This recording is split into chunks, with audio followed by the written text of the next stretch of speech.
Next is scientific progress. Rapid progress was made in the field of mathematics, medicine, astronomy, and metallurgy during the Gupta period. So these are the field in which there was a rapid progress during the Gupta period. Aryabhatta and Varahamihira were great mathematician and astronomers. So during the Gupta period, the two famous mathematician and astronomers were Aryabhatta and Varahamihira. Remember it.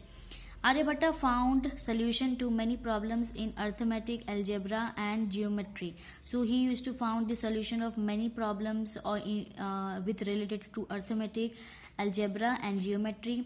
He discovered that the earth moves around the sun. So he was the person who discovered that the earth moves around the sun.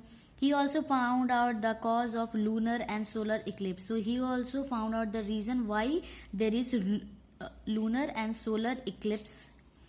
India's first space satellite had been named in honor of these greatest scientists. So India's first space satellite was named in honor of the great scientist known as Aryabhatta.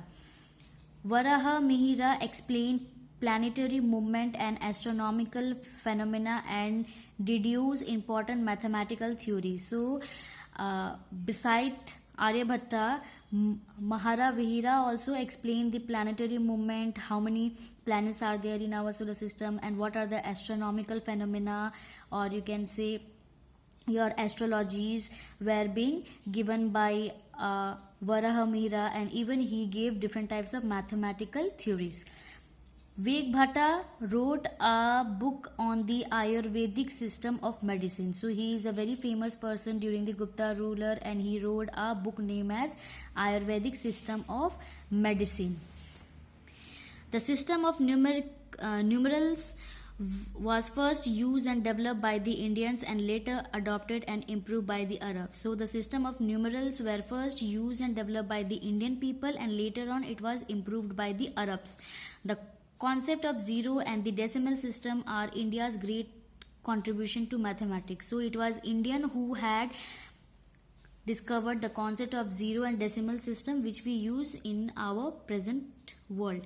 The iron pillar at Mehrauli in Delhi is the best proof of the highly advanced science of metallurgy during the Gupta period. So one of the famous iron pillar which is present in at Mehrauli in Delhi, it is the best proof of highly advanced science of metallurgy during the Gupta period. The pillar built in the 4th century CE has not rusted in the last 15th century. So till now the iron pillar is not rusted. The 25th meter high copper statue of Buddha and the numerous gold coins testify to their remarkable skill in metal casting. So the 25th meter high copper statue of Buddha and the various gold coins, which proves that they have the better knowledge how the iron will not be rust, and they have a remarkable skill in metal casting. So here is a picture of the iron pillar at Mehrauli in Delhi. Was built in the 4th century but has not rusted since then. So till now the iron pillar is not rusted and it is same as before.